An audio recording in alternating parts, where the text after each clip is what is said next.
Yeah. Wake up with coffee and sports. Sunrise glow, listen coast to coast. A flow like you know. Offensively, who made them? Oh, Patrick Mahomes. Sideline to sideline with plays to show. This network's got the spark. When you put up 300 yards rushing against someone, that you got your butt whooped. I feel like I would have liked to see Oregon Ohio State in the semis, not the quarters. So I think some reseeding is probably where I would change. But they're out of their mind. They're going to do this 3 quarterbacks in a row. Here's the crazy. I just can't take it. Birds keep flying high, fast cheering loud, and one podcast moving through the crowd. Needy boys brawling, no holds barred bout. This wire life never in doubt. Tune into the vibe. That's my bold prediction for the show. Devin Booker, in the next 3 years, he will be a Houston Rocket. Because I still think Seth is still at the top of his game. I do. I think he's right there. Who knows? Maybe. Not this year, but one time soon. Why wouldn't we potentially see Seth and Roman? You know what I mean? Tune in the vibe.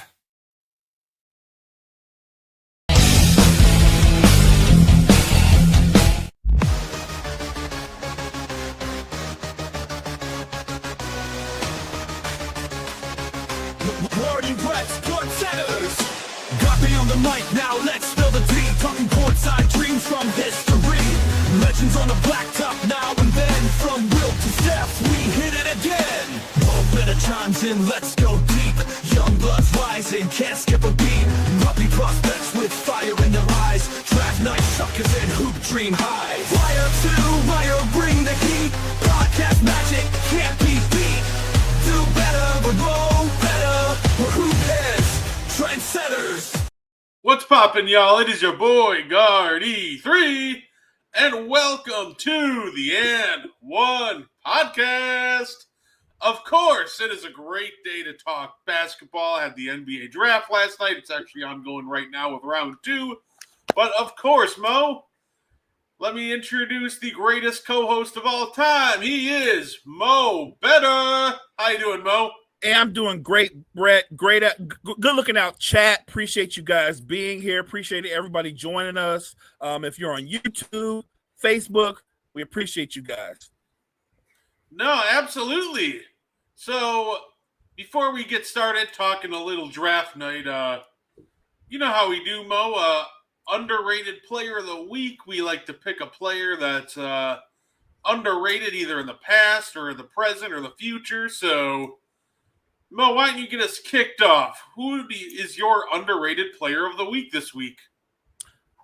I don't think he's underrated, but I think he is a little underappreciated in the Oklahoma City's title run. And the guy that I'm going to point out that I think is a little underappreciated, I'm going to say Lou Dort. We talk about Lou Dort's defense a lot and what he brings to the table. He provides toughness, elite defender. What people forget about Lou Dort shot a high percentage, like his shooting splits in the finals were excellent. Lou Dort made shots when he needed to and was obviously the great next level defender that he'd been all season long. I think Lou Dort does the little things. It's not just the 50-50 balls, or diving for loose balls, or the strips, or the tough post defense, or taking charges. It's also setting picks. It's doing all the little extra tangibles that help your team win. Lou Dort is the kind of player who helps great players win titles. So I'm giving Lou Dort his flowers because to me, he's more than just a 3-and-D guy. Oh, absolutely. Lou Dort, he's also, it's so funny, like, you can tell when the Thunder are really rolling by, like, Lou Dort. He's almost like the barometer because if those moon balls are falling, yeah, you know, they're feeling it. So I do love the Lou Dort shout-out. He's just an absolutely terrific basketball player. You know what? I'm going to go with the little-known shooting guard from a certain Hawks team that got compared to this Cavs team. Listen, there was a lot of reasons that the old 14-15 Hawks team just worked. And this is a player that made multiple teams just kind of work by being just a kind of a great glue guy. I am talking Kent Bazemore. Oh, nice. Say a little 3-and-D role player. You know what? He was like the perfect glue guy. He was a great perimeter defender, could space the floor. And quite frankly, the Hawks season changed when Kent Bazemore had a run-in with the New York Police Department. And that whole incident happened, and Bazemore got his leg broken, and that was kind of it. That kind of switched their full season around. So I think Kent Bazemore was a very just underrated player and just kind of an underrated game changer. He was very disruptive. He could get you some timely steals, hit some big shots for you. So I'm gonna go with Kent Bazemore. I actually love the Bazemore nod only because he is a really good basketball player that I would say, even though he had a long career, I thought he had about a 5 or 6 year peak where he was not just a good shot maker, but he was also sneaky athletic and a solid defender. So I love the Ken Bazemore shout out. Really good basketball player. I think he's, glue guy is one way to acknowledge him. I just think he's a winning basketball player. No, absolutely. Like I said, it wasn't a shock that when he got hurt in the middle of the season, that's kind of when the Hawks season just fell apart in totality. So they still made a nice run to the playoffs, but then they ran into the human buzzsaw that was LeBron James. Yeah, that's a buzzsaw. Yeah, that second stint Cavs LeBron was just almost impossible to get through. Wait, real quick, partner. That Hawks team, is that the same Hawks team with Millsap and Jeff Teague and I believe Kyle Korver, that whole crew? Yep. And Damari Carroll was there too. Yeah, I mean, really good team, but it's fun. Like, you knew it was a really good team. I just didn't know what they would do in the postseason, but you made a great point. The incident in New York really did alter their season going forward at that point. Yeah, absolutely. It felt like between Carroll and obviously Bazemore, those are really the only two hopes to slow down LeBron at least a little bit. And once one of them went down, that was just kind of a wrap. Granted, it was probably a wrap with or without a healthy Bazemore, but he at least would have been another body to slightly at least slow down LeBron a little bit. But you know what, Mo? Obviously last night was a great time. The NBA draft happened. It was last night. Yes, sir. And, I got some winners and I got some losers. And probably just go down the list here. Obviously, Mo, I think we can both agree that the Dallas Mavericks are winners. They were winners as soon as they won the lottery. You know what? They did the right thing. They didn't mess it up. They kept it simple. Draft the best player. Well done.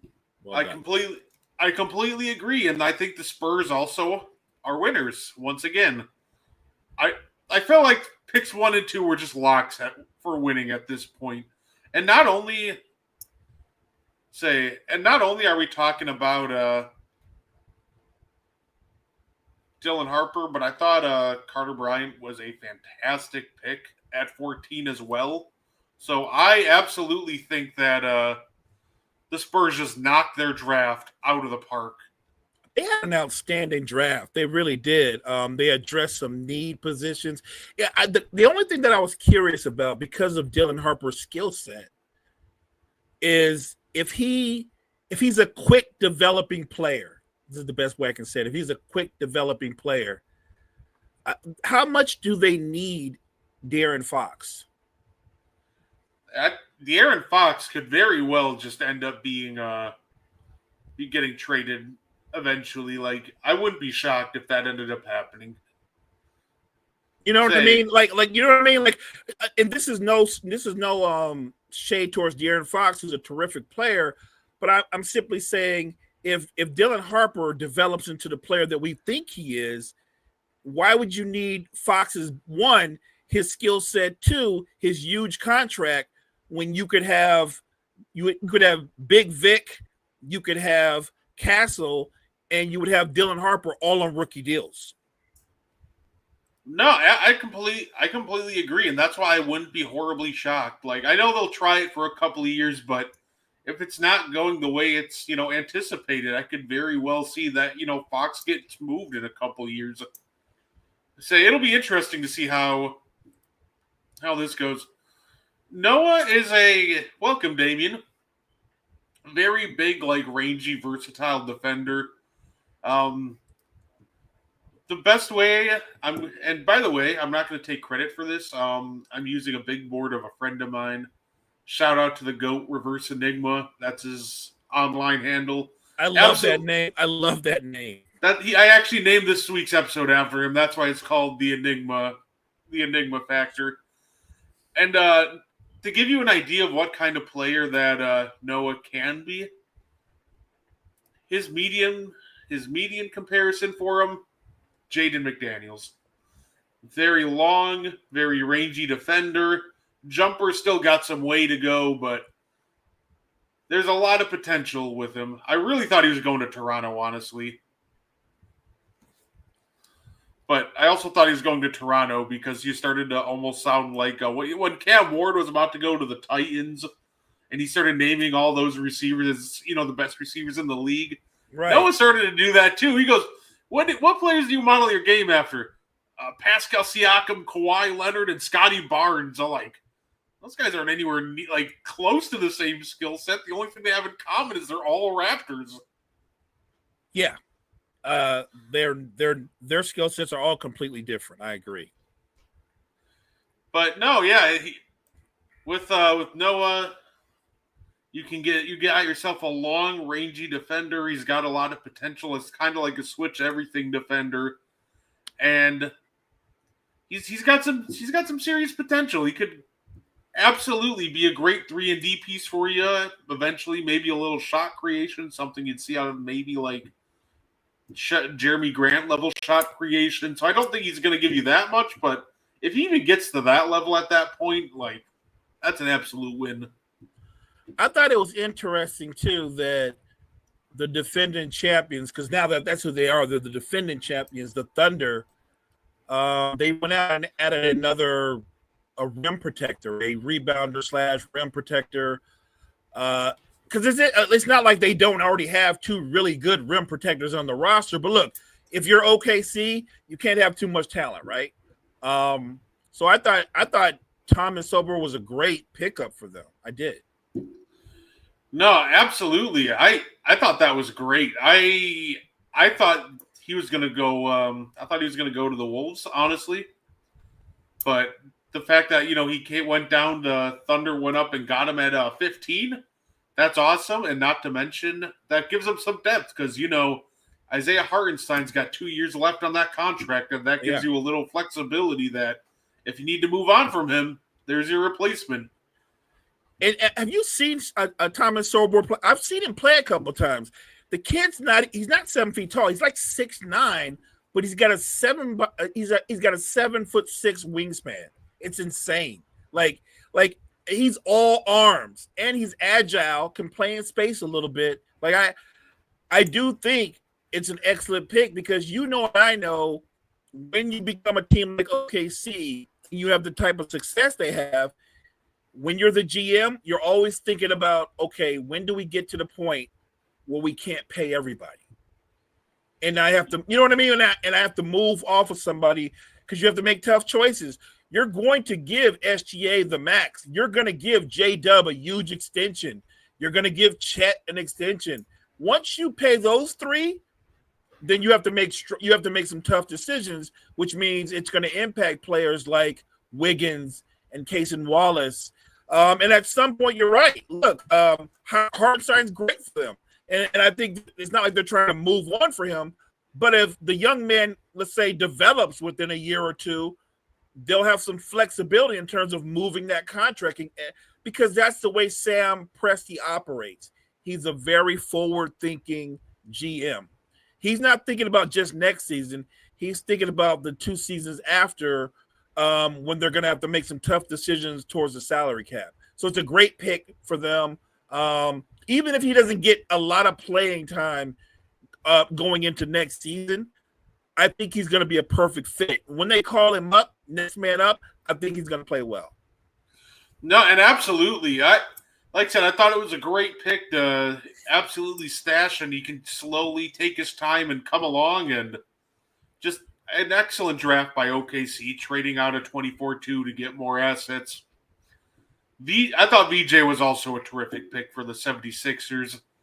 I like his draft, like after when they're doing the interview and he goes, yeah, I hate it when other people score. I thought that was terrific. You're getting an absolute dog, an off-ball player, somebody who can run with Maxey. And the beautiful thing about VJ is you want him playing more off the ball. And you can slowly work on developing his ball handling and just playmaking throughout the years. But at the end of the day, if you want somebody to play with Maxey, Paul George, and Embiid, you want somebody that's willing to play off the ball. And VJ can absolutely do that for you. So I do love the Edgecombe pick. I think they got an absolute dog at 3. Partner, I'm right there with you. I'm going to go a step further because they have multiple playmakers and ball handlers on that team. I feel like he's going to be free to really lock in defensively. And not like year one, I don't think he's worried about averaging 19 points a game. I think year one, if VJ gives you 12 to 15, but you get elite defense to go with the athleticism, I'm going to put it out there. If he gets 25 or more minutes per game, he's going to make, as a rookie, one of the all-NBA defensive teams. Ooh, I like it. I like it. Con Knipple. He's next. And you know what? This pick is interesting because I think there's a version of Con Knipple that's absolutely worth this selection. Because I think that he's got all the potential in the world. He's got some good playmaking juice to go along with some great shooting. And I think if he buys into at least a team defensive scheme, because he's not locking anybody up one-on-one. You're not drafting Con Knipple to lock anybody up in isolation. But if he buys into a team defensive scheme and he just starts really busting and putting an effort on that end, yeah, absolutely. I think this very well could be worth the pick. But at the same time, I understand that there's a risk. So, Mo, what did you think about the Hornets getting Con at 4? I think he's a good basketball player. Do I think he's the kind of player that can help a team win? I do. I think he's a winning player. I think he knows his strengths. I think he stays in his lane. I'll go a step further. I think he's the kind of guy that in your locker room, even as a rookie, he can help be a culture builder, especially on a team like the Hornets, because it's not like they've tasted winning very much. And they're a young team. My problem is we talk about this all the time. Where you go, where you're drafted, the culture that you're indoctrinated into, it matters. It matters even more for a player like Con Knipple because he doesn't have a game off the dribble. He has he's not going to attack anybody one-on-one in space. He's literally a catch and shoot player offensively. Yes, he's scrappy. He's all heart. I'll even go as far to say mentally, he's got some dog in him. But a good player, I'm not drafting a good player number 4.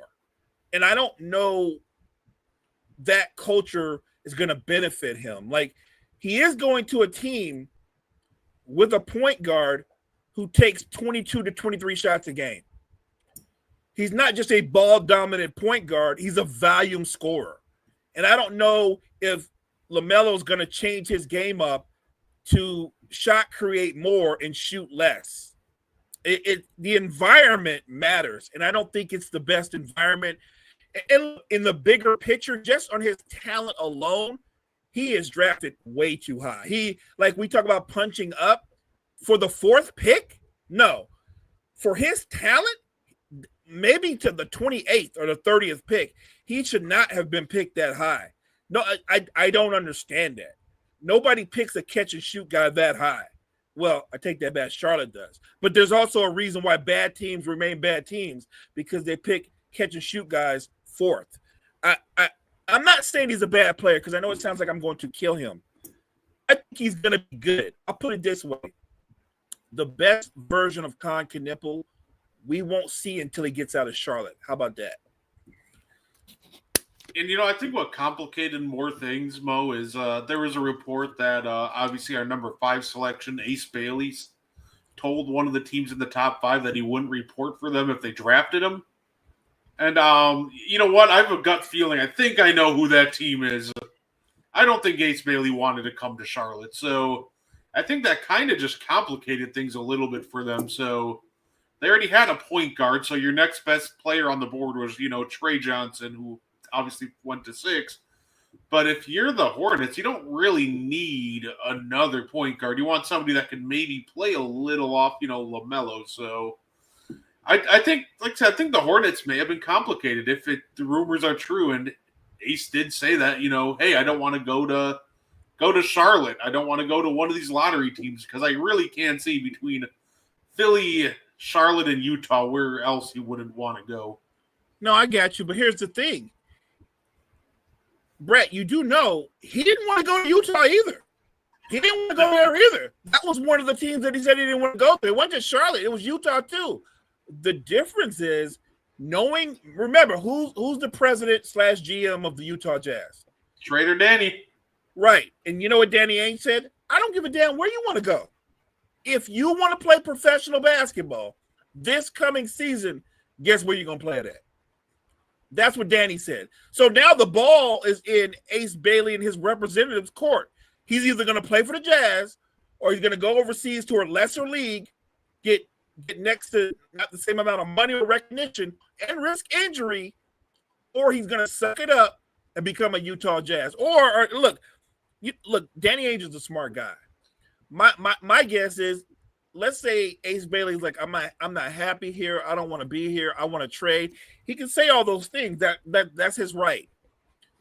Danny Ainge may very well trade that young man, but I'll tell you what, he will do it on his timeline. He's not going to do it anytime soon. Like Danny Ainge might not trade until next year or next offseason. If he wants to play professional basketball, Ace Bailey's going to suit him as a Utah Jazz.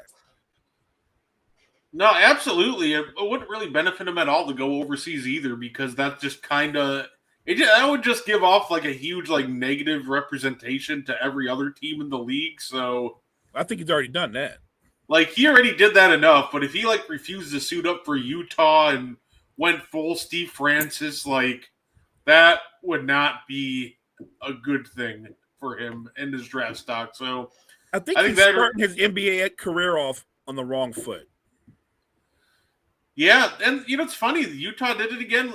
Utah with getting Walter Clayton at 18 was also funny because you could tell. I think he was trying to posture to go to Miami. He was. Who are the 3 people that you'd want to have dinner with, dead or alive? Eric Spoelstra. Yeah, okay. Yeah. Right. What was crazy was when Walter Clayton Jr. got selected. By the way, I'm a big fan.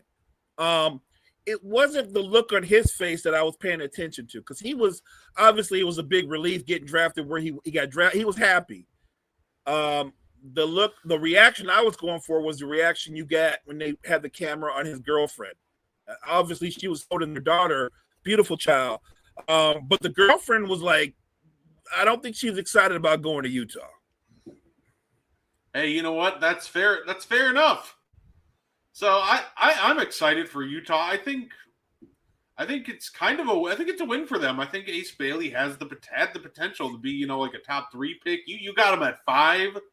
I think that's great value and good for Danny Ainge. Obviously Ace, I think. Granted, I'm not sure if he was ever in play for the Hornets because they are pretty loaded at the forward positions. Right. But he at least, got himself away from Philly where he didn't want to go, or Charlotte. But Danny said, your fall stops here. Good luck. And look, in the bigger picture, if these 2 young men just go, you know what? I'm going to be professional. I'm going to go out there, do my thing. I'm going to raise my value. I'm going to work and play my tail off. You know what I'm saying? I think they may enjoy playing with each other. I think they can play off of each other's skill sets. I think Danny Ainge drafted 2 guys. I expect to start. I really do. I think they drafted 2 starters and potentially 2 stars. Let's say it'll be fun. Ace Bailey and Laurie will be a fun duo to watch. Throwing Walter Clayton. So yeah, I'm excited for that. And what is the point of drafting a player then trading them away? In my opinion, it's stupid. Just sometimes teams make an offer that you can't refuse after you draft the player. Right, and a lot of times they've already agreed to a trade, and they're really just drafting him for the other team. You know what I'm saying? Like the NBA's got to fix that, right? Kid puts on a Hawks hat, but he's actually getting sent to another team. Like it happens a lot consistently in the draft. How about this? When guys get drafted, instead of putting on a Mavs hat or a Sixer hat, just put on an NBA hat. You know what I'm saying? That way there's no confusion if you get traded or not. No, or do you say just let them put on the hat of the team they're getting traded to? It's like with even easier. Yeah, like it was like with Malik. It's just like, yeah, the Houston Rockets select. No, they didn't. We know they traded that pick to the Suns for Cade. Like, let's relax. Let's just let him put on his, Phoenix Suns hat. Don't make him put on a Rockets hat. So I don't know. I think there's just the easy way of doing it like that. But what did you think of the Wizards taking Trey Johnson? I thought that was a good pickup for them. I think he has a ton of potential. They needed another guard. Obviously, they sent out Jordan Poole. Right. And I think you're bringing Trey Johnson into a locker room that has guys like C.J. McCollum and Chris Middleton. I think that's a great spot for him. I think the Wizards low-key are going to be good because I think that you are putting them in a spot where you can learn a lot from these guys. I agree with you in theory. On the other hand, if I'm Chris Middleton and I'm CJ, and I think I still have a lot to offer in regards to contenders. I don't know if I want to spend the end of my career helping rebuild a franchise. Like I mean, some guys might be like, yo, I'm here for it. This is exactly what I want. But I'm just saying that if I'm Chris Middleton and CJ, I'm like, I'd like to be playing in May and in June. If you're on the Wizards, you're not going to be playing in June. That you can book that. I also think that even if you hold on to him, like talk to him, like, hey, we'll buy you out, but just give us a couple months of like teaching and training these guys. Like even a training camp and maybe into like December, January, then buy them out so they can go join contenders. I think that would even help like Trey Johnson tremendously. No, like, look, he's a talent. Yeah. Oh yeah, no, because I agree. If I were them, I'd want to be bought out too. But if I were the Wizards, I'd maybe talk to him, be like, hey, couple months, we'll let you. We'll play on your schedule. We'll let you play some, get your value up, show everybody what you're still made of, teach our young guys. We'll buy you out or cut you in January, and then you can go join whoever you want. I think that would almost be like a win-win for both sides. I think, and it's interesting because I agree with that. And that's probably what Washington has in mind. They're probably already talked to CJ, his agent, and said, look, we want you because you can represent in the locker room, you can represent on the bench, and you can teach these young men how to be professional. There's value in what you and Chris Middleton can do for our younger core. But we understand that if you don't want to be here, maybe around the trade deadline, we can buy you out. But we just that you gave us a couple of months. I think you're right. I think that's their ultimate plan. So if that's their plan, answer me this. What is the Pelicans' plan in drafting Jeremiah? By the way, another guy who I think Jeremiah Fears could be better than Trey Johnson. I think Jeremiah Fears, he's one of those guys that if he reaches his ceiling, he might be the guy that should have been drafted behind Cooper Flagg if he reaches his ceiling. You know what's funny? I thought the Pelicans had a pretty hilarious draft, right? I was not a fan of what the Pelicans did, and I think it's the order of what they did it in. So obviously they get Jeremiah Fears at 7. Right. Which now you have two guards in the backcourt with Poole and Fears that you really can't play together because that defensive rating will be 187 before they even step on the court. And by the way, DeJounte Murray hasn't defended a lick since he left San Antonio, so I'm not going to sit there and coast on his reputation. I'm not a big fan of what the Pelicans did with fears because of what they did later. I wouldn't mind them getting fears if they didn't trade their 2026 first to get Derek Queen. Now, I do think that Derek Queen is a talent. I think that he has a lot of potential. I also just think they should have just straight up drafted Derek Queen at 7 because eventually they traded that 2026 pick swap between them and Milwaukee. So now they have to be really good. Otherwise, they don't have a first next year. And now you're banking on, Zion staying healthy. You're just banking on just your entire team staying healthy. If something happens to Giannis, that pick's really good. There's a very real chance you not only invested 1 lottery pick into Derek Queen, you probably invested 2. That pick is going to be in the top 10. I'm probably calling that right now. I'm glad you said that. Fears could reach his potential, and I could see him being like a Jamal Murray caliber player. He could be a really good shot creator and shot maker, but at the same time, I think they just gave up way too much to get, draft him at 7, get Queen at 13. In all reality, I think if you want Queen that bad, you're willing to move up next year's first for him, just draft him at 7. No, look, I'm with you. The reason why I asked you the question was for the reasons that you put out there. When they traded for Jordan Poole, knowing full well they had DeJounte Murray also, and then you go out and get Fear. Look, I the potential of Fears I get, but what you said, that's where my mind went draft night. Why wouldn't you draft McQueen 7th, right? And even if here's the crazy part, I look at McQueen like this. I feel like he's gonna be like Zion, right? He's gonna be the anti-Zion. He's not a freakish athlete. He's incredibly skilled, but he's not. You don't have a 40-inch vertical. He's not an explosive athlete. But I would argue that his offensive skill in terms of his bag, I think he's got a deeper bag than Zion. And he might turn out to be a more reliable pro. The question I have, though, because they're both big dudes, are you going to be able to play both of them at the same time? You know what I mean? Because I know what he gives you offensively, but what is he going to give you defensively? Because Derek Queen is talented offensively, but he's not like a lockdown defender of any kind, nor is Zion, by the way. So I when I look at certain teams, you can see their ideas and their vision of their roster construction. The roster construction of the Pelicans, it's why they stay bad. The roster construction is terrible. And I think it's very possible that if Zion plays a healthy 82 games, that this team just still is bad. It's just awkward. It's just a completely awkward fit. You're going to have poor Herb Jones and Trey Murphy in the middle of the defense just singing "Lonely" because they're going to be the lonely ones playing defense. Actually, you're going to probably have to start both of them if you want to have any semblance of a halfway decent defense. And if this defense is in the top 25, I've seen enough. Give them co-DPOY.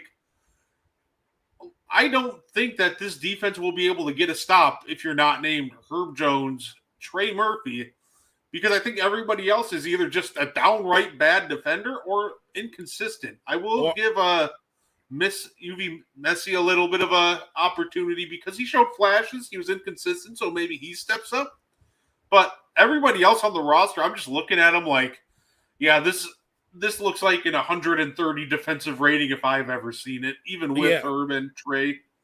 I'm glad you pointed that. And by the way, I think both Trey Murphy and Herb Jones are terrific players. Now, Herb is more of a traditional 3-and-D guy. I think Trey Murphy is more than a 3-and-D. I think Trey Murphy can play elite defense, but be a 20-point-a-night scorer. And he's that type of shooter, and you almost forget how freakishly athletic he is. He's actually more athletic than Herb Jones is. So I love those two as talents. And the strange thing is, because I'm looking at, I think the Pelicans are not going to make the playoffs again next year. And so that pick that you pointed out, yes, that pick's going to have tremendous value.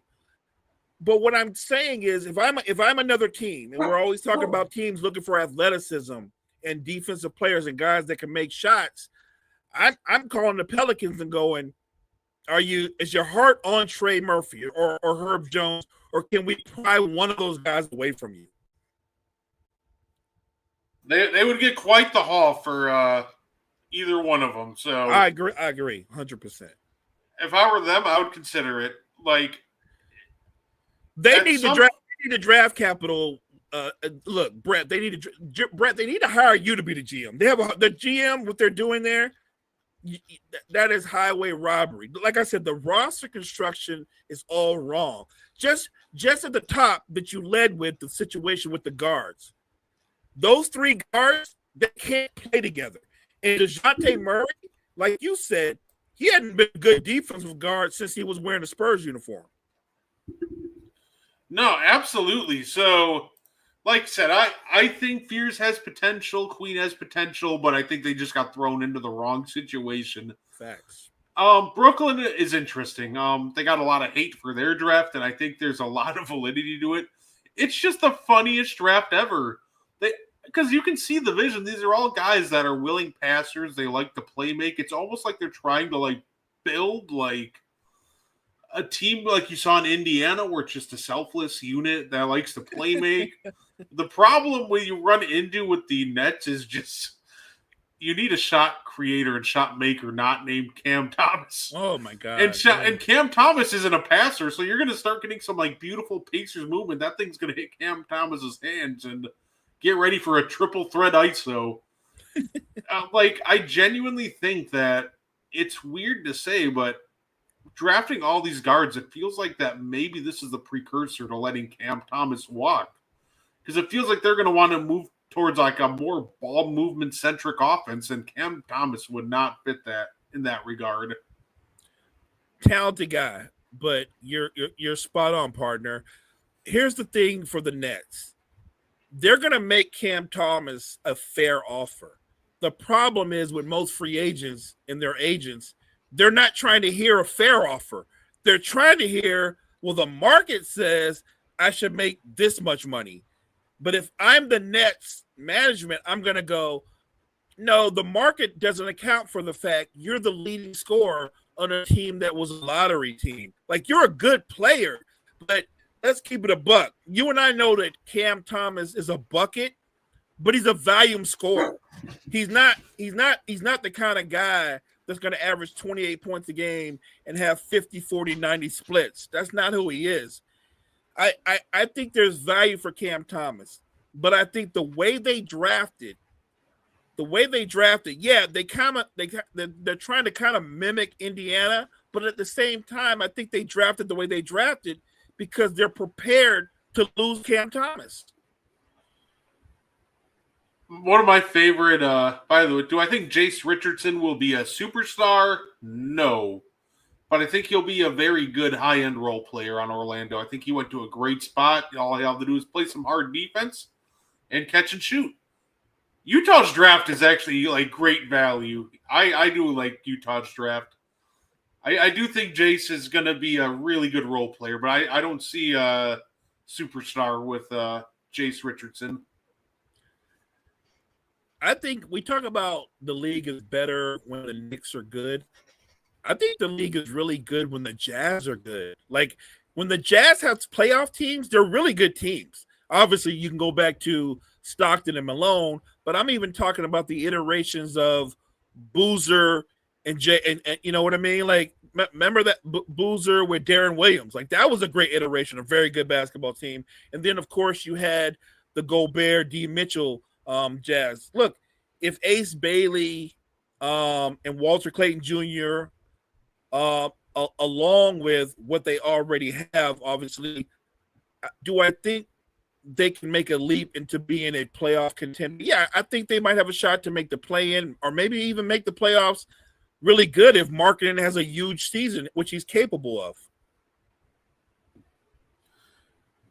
Yeah, no, absolutely. And also, if I'm the Brooklyn Nets, still this offseason, I am making sure to trade Cam Johnson ASAP.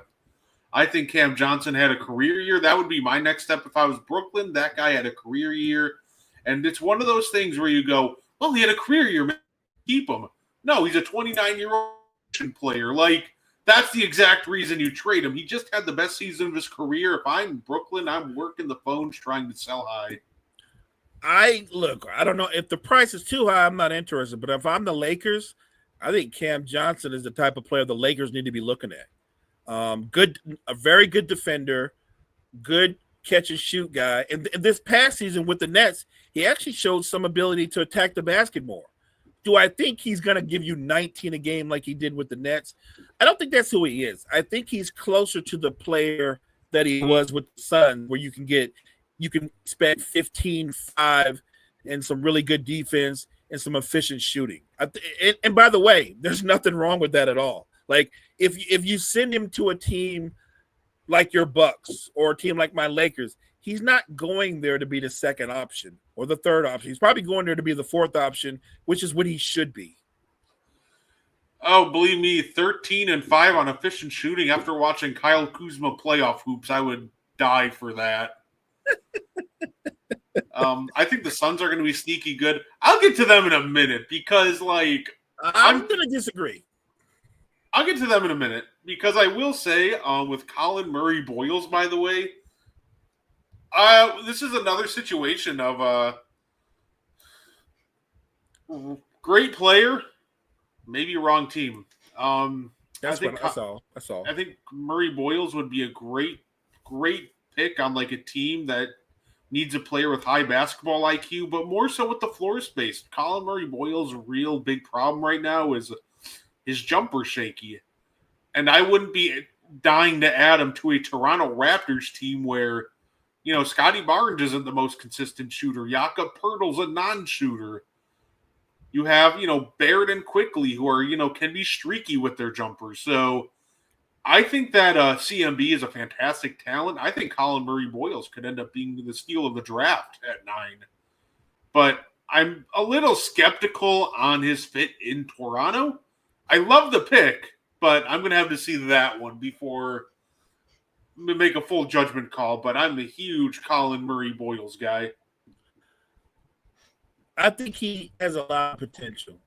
My problem is, look at the Raptors. Again, I nitpick about roster construction. Scotty Barnes, RJ Barrett, Emmanuel Quickly. Don't forget, they also added what's old boy? Just came from the Pelicans.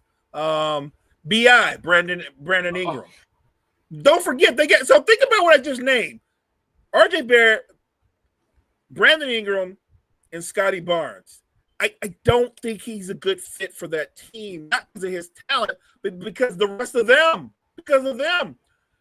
I don't know what opportunity he's going to get. With that quartet, he might get 6 shots a game, maybe, if he's lucky. I don't think that's a great quartet, by the way. Like, those are all very familiar names. Not one of those players that I named is a number one option. Murray Boyles was the name I thought the Thunder were going to trade up for. I thought they would package their picks and trade up, but I thought that they would target Murray Boyles because I think he'd be a fantastic fit with the floor spacing and everything that's going on over there. But we get to Phoenix with come on, Malik. I love this pick. I think this is a fantastic pick. I think the Phoenix Suns need a defensive anchor, and they didn't overthink this one. What they did like 3 minutes later is objectively the most hilarious part of this draft, potentially. So, mind you, remember at the deadline, they sent out 3 seconds to get Nick Richards. They got 1 in return, so let's just say that's minus 2 seconds. All right. They invested the number 10 pick into, come on. Then they proceed to trade 2 more first so they can get Mark Williams. I was dumbfounded at that. Listen, I saw that. If you're the Phoenix Suns, you don't have a lot of assets to begin with. You literally got a total of 3 firsts to spend after the Durant trade, and you turn around and you invest 1 pick into a center and you trade 2 more for another center after spending 3 seconds to get another center. Like, I get that you needed a center, and now I'm guessing Nick Richards is going to get traded. Otherwise, I'm really lost in what we're trying to do here. But your roster construction as it stands is 4 shooting guards and 3 centers. Like, is Mark Williams playing point guard? Like, I just don't understand what Phoenix is really trying to accomplish here. I'm guessing Grayson Allen and Nick Richards are gone, but this is just the most confusing roster I may have ever seen in a minute. It is, and remember, James Jones, he got a promotion, but I don't know how that happened. He got a promotion, but yeah, look. So they say shooting guards. Dylan Brooks is actually a 3. He's played it shooting guard sparingly, but he's gonna play small forward. He might even spend some time in small ball lineups playing power forward, but he's going to man the 3 spot. So really, what you're talking about is Booker and Bill. Look, I don't understand. I don't pretend to understand the roster construction. I have to think that they actually plan on playing with 4 wings. Because I'll just call it that. I'll say just 4 wings and 1 big. That's their plan. They're going to play with 4 wings and play 1 big. So they're going to go out, in. And I'm not saying that can't be fun to watch. But you know how you talk about having 180-something defensive rating? What do you think the Suns' rating is going to be defensively? Like you can have a great anchor back there, but if everybody else doesn't buy into defense, you're just setting that anchor up for failure. Like, just no, that defense is going to be sounding like Oprah. Like, you get by and you get a blow by and you get a blow by. Like, it just doesn't make any sense. And then there are people saying it'll work because they got 3 elite scorers. Like, I mean, doing a lot of heavy lifting with the word elite here. Like, 3 of them? Like, are we still calling Bradley Beal an elite scorer in 2025 or, Jalen Green? Like, I think Jalen Green could grow into an elite scorer, but I wouldn't call him that. No, you can't call him that because, for all the shade that Bradley Beal gets, Jalen Green's not as good as Bradley Beal. He's not. Anybody that says he is, they're lying. He's not as good as Bradley Beal. Now, he's much younger, so could he become better than Bradley? He could, but that doesn't mean he will. So right now, today, he's not the player that, whatever you think of Bradley Beal, Jalen Green's not that good. That's just a fact. And I don't know how long you're going to be able to go, well, Mo, he's 23. He's 23, bro, but he's not a second-year player or first-year player. He's played 4 years. He's a veteran player. And he's not a kid. He's a 23-year-old man who was the face of Wingstop till the playoffs happened. And he wasn't. Because Wingstop they had to protect their reputation. They started to fire up the commercials after that 37 piece, and then they're like, you know what? Never mind. Right. They're like, no, we're good.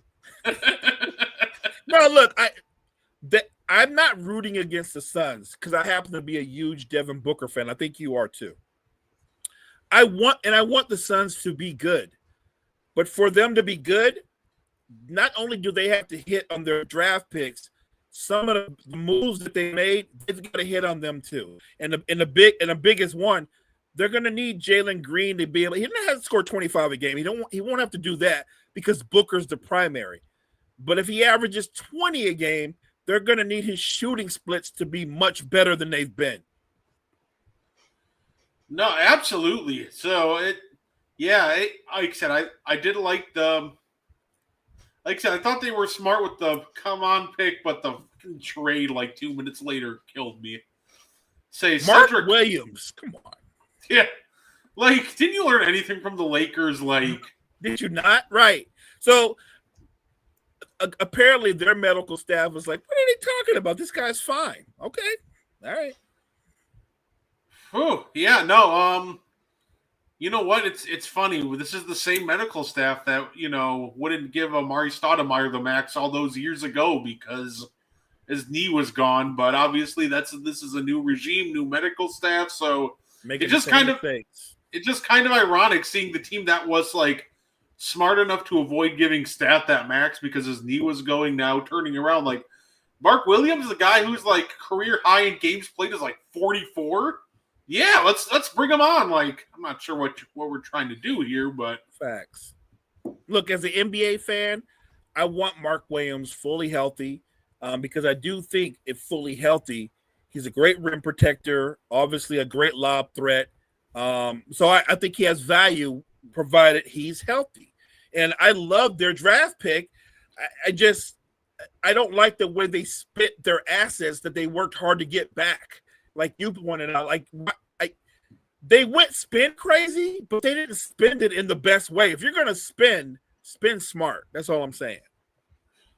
No, absolutely, and that's what killed me. I like the Cedric Howard pick for the Memphis Grizzlies. Lanky, athletic. I think he has a lot of 3-and-D potential, and I think that's something that the Memphis Grizzlies could absolutely use when you're trying to build a team around Ja Morant. You really want to surround him with defenders. Think about how you try to build the team around someone like even guys like Allen Iverson, offensive dynamos who are one-way small guards. Like, you want to put the best defense possible around them. So I think Cedric was a great pick here. I think it's a solid pick. I'm watching his highlights. I thought Cedric Howard, if I was going to do a comp, I think he has the potential to be very Eddie Jones-like. No, that's fair enough. I do like that pick. With our Enigma, the Enigma report says his player comps for him are almost in the same vein of like your Herb Jones, Trevor Ariza, Mikal Bridges. It's just in that 3-and-D mold, and I think that's exactly what the Memphis Grizzlies needed. And it's kind of the same with the Chicago Bulls. The Bulls, I thought, also got a great talent. I think they should be drafting for the best player available and potential, but in all reality, like taking a swing on someone like Noah, I think that's perfectly fine. So I didn't mind the Bulls pick either. No, it was solid pick. The Bulls are in what I would call a mini rebuild. They've got a lot of good players. What they're looking for, they don't have on their roster yet, and that's their next franchise player. Yeah, I say we. By the way, I do feel bad for. We talked about the Spurs, Thunder, and Pelicans. I do feel bad about kind of for Yang Hansen, right? Obviously, that was the first pick in the draft, really, that everybody was like, "Wait a minute, what?" I saw that what somebody on social media said that picked up some steam on one of the draft shows, and I'm like, "Don't do that to him." Somebody called him a Chinese version of Jokic. I'm like, oh no. We all know what like early day draft comparisons like that can do to a player. Like, I'm really just praying that people understand that even if that is true, Jokic didn't start out as what he is in 2025 right off the bat. He did not. What I would say to them is just let that young man develop. I think young Henson could be a good basketball player, but let him develop. This league in particular, if you're a big man and you're not freakishly athletic and you have to rely more on the fundamentals and skills, you're going to be challenged more when teams play at a faster pace. So I think that he will face some of the same struggles that Zach Edey faced in his first year. And I know a lot of people are questioning it, like, well, they have like 4 centers over in Portland before drafting him. But in all reality, once you start going through the centers on the roster, you start to realize that the reason they want him is because they don't really have they have 1 long-term center and 3 other guys. And I think they were looking for that other long-term big, which granted, I still think that makes this pick a little bit of a reach. I wasn't a big fan, but I'm still going to give him a chance. But looking at Portland's bigs, obviously Klingon, or as I like to call him, Kling Kong, is their center of the future. Right. But we get past that. It's like, I don't think they're going to be breaking their necks trying to keep DeAndre Ayton. I don't know if Rob Williams has ever suited up for them. And if Duop Reith was going to break out into the backup center, one, they wouldn't have needed to draft Yang. But also, it would have happened, a while ago already. They gave him chances, and he just never fully materialized as much as they liked into their backup center role. So I'm guessing like all three of the centers, even though now they have 5 on the roster, you're probably going to see a couple of them move this offseason. I feel like their center room is a lot like some NFL quarterback rooms. When you get that many centers, you don't have a center. Yeah, no, I like one center, and it's just like, yeah, everybody else, you can trade them all, and I wouldn't even miss them. So you can run, like, on it, like, if, like, I'd almost rather run Jeremy Grant at center than half the guys that they have at backup center. Like, all right. He might do a better job. Look, I look at Portland's roster. Obviously, Scoot's still there. They have some talent. But this is where I get nitpicky. I see familiar names on their roster, but they're miscast.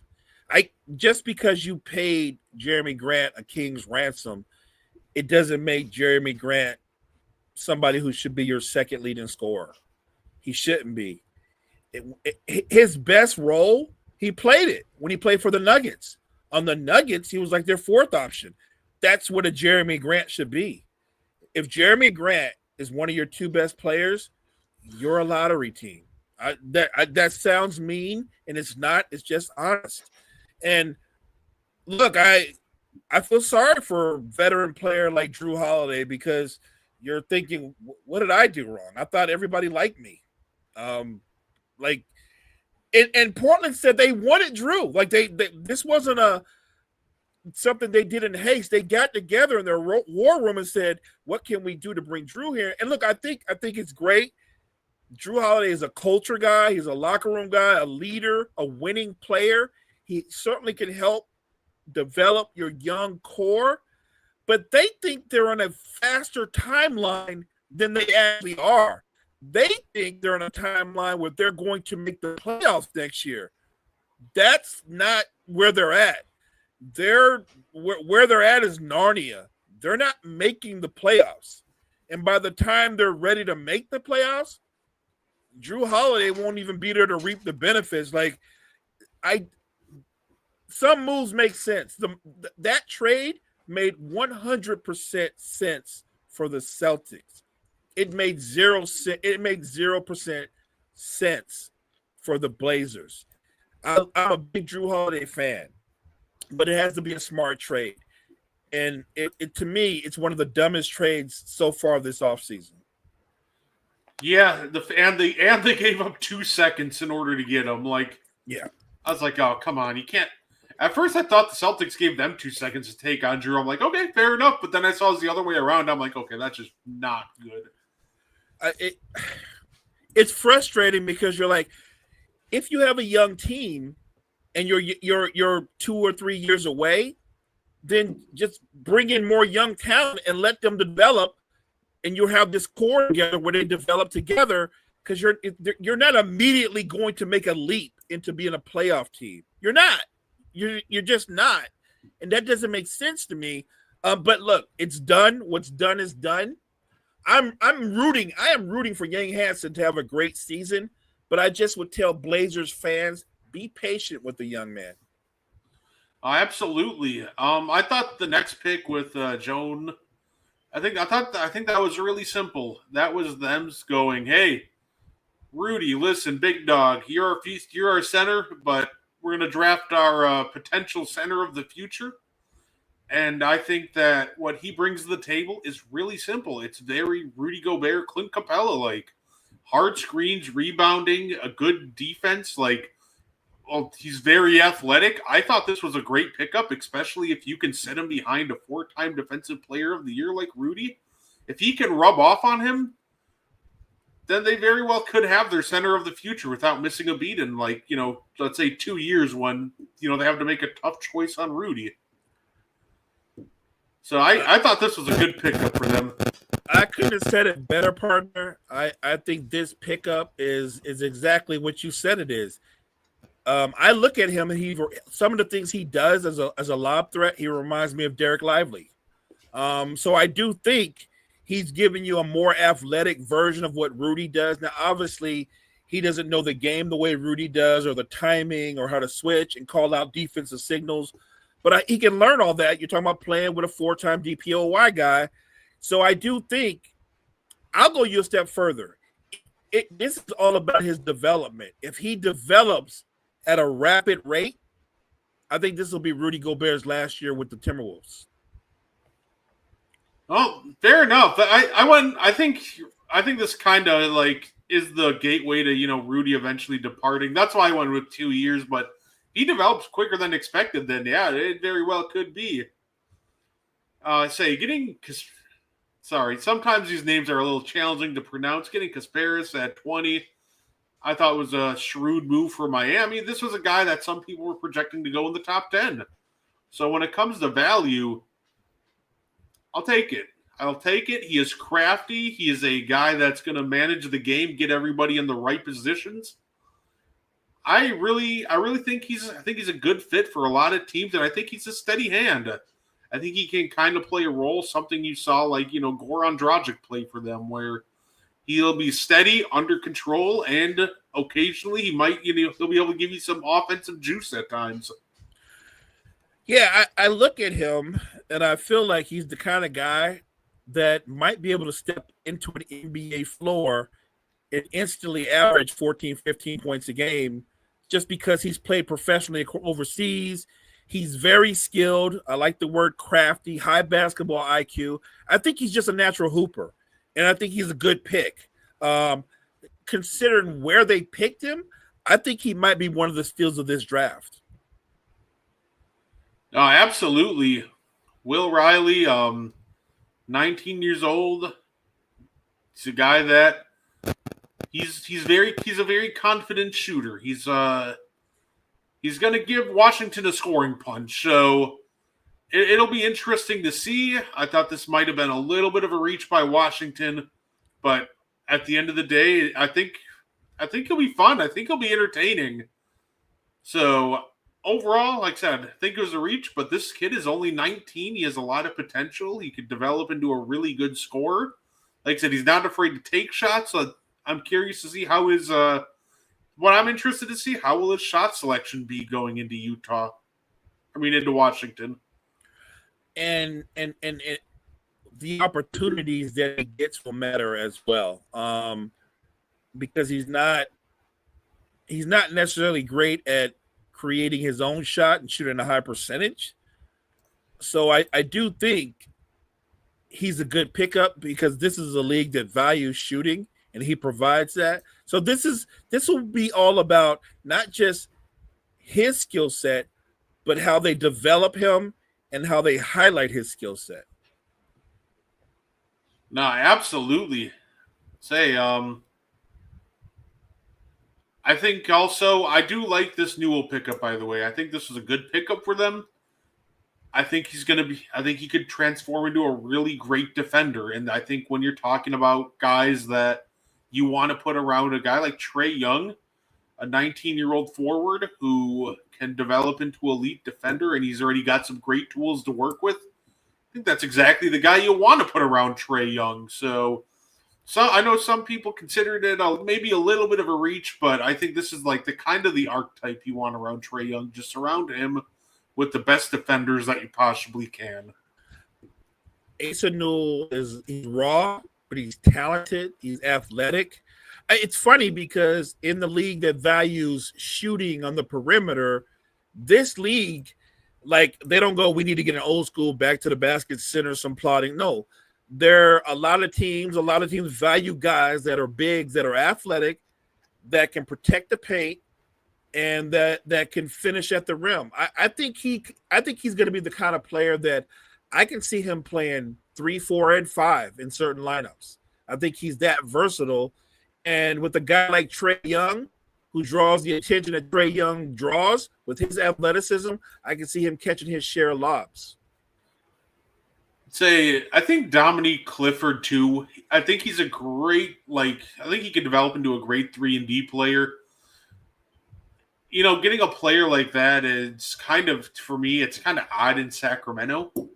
To me, he's a perfect player to put on like a win now team, and Sacramento's kind of trending in the opposite direction. I think he's a good player. I'm just unsure of the fit. But I do like the actual player itself. I would just like to see him more on like a more win now team than kind of going to the Kings. But I think the Kings did make a good pick here. No, it's a smart pick because Sacramento is definitely in need of another high-level defender. And look, I know last year you could argue that Keegan Murray was one of their two best defenders, and he's a good defender, but on a really good basketball team, Keegan Murray would be like your third or fourth best defender. So it makes sense. I'm just not used to Sacramento making smart moves like that. It's a need, and they went out and said we have to draft with need. I'm still concerned with what they're going to do with their backcourt because, look, Levine and DeRozan, two talented players, but they do most of their damage, most of their impact defensively, right? Offensively, we can agree with that. They don't do a whole lot on the other end of the floor. I just don't know if you're building a team for the future or you keep like plugging in Band-Aids. Like they don't want to do a full-on reset, and I think they should. They should just embrace that. It's weird. I think they want to avoid it either because, at the end of the day, when we're talking about the Kings, this is a team that's been, rebuilding ever since, Chris Webber went down with the knee injury. Like, agreed. It's almost like the Kings are kind of scared to rebuild because they just went through that really long stretch where they didn't make the postseason. But in being scared to maybe like rebuild or retool, now they're going to be stuck in purgatory, which is arguably like maybe even worse than just rebuilding. Because at least rebuilding, you can go, hey, look at these really high-level draft picks that we got. Like, right. You have, like, high upside. Where the Kings are right now, it's just like, hey, look at the 5th year in a row we're in the play-in getting knocked out in the opening game. I feel like I would just like to send this message out to Kings management. Scared money don't make money. Hey, they're really good at drafting point guards. There's like only one team that's drafted like 3 All-NBA point guards in the last decade, and it is the Sacramento Kings. Isaiah Thomas, Tyrese Halliburton, and De'Aaron Fox. That's fair. That's fair. Yeah, so maybe this time they can get an All-NBA point guard and actually properly build around him and keep him.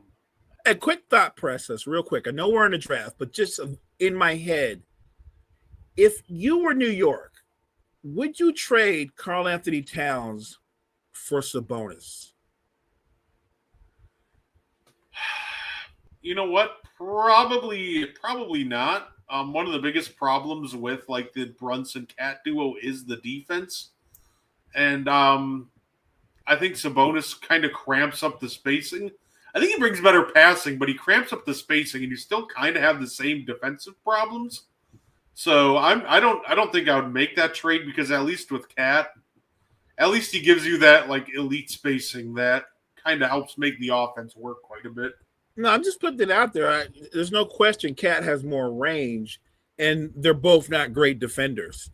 But because of how he plays, Sabonis can help you control the pace of the game in different ways offensively. Because you can run the offense through him because of how good a passer he is. And between the two guys, he's probably a better post player than Cat too. But I got it. I got you. I see what you're talking about. You're right. It's just a thought process just hit me because I was like, would he like you're giving away the spacing, but would they have more chemistry? I don't know. No, it's an interesting idea. Like I'm a big fan of the Sabonis playmaking, but if there's a team that shouldn't bite on it, I don't think it should be the Knicks. Mm-hmm. They say Celtics got a good old Hugo Gonzalez. I think that obviously this is kind of an upside pick. I think that he very well could be a solid player for them eventually. It's weird, right, Mo? Because initially I'm like, oh, this is a reach.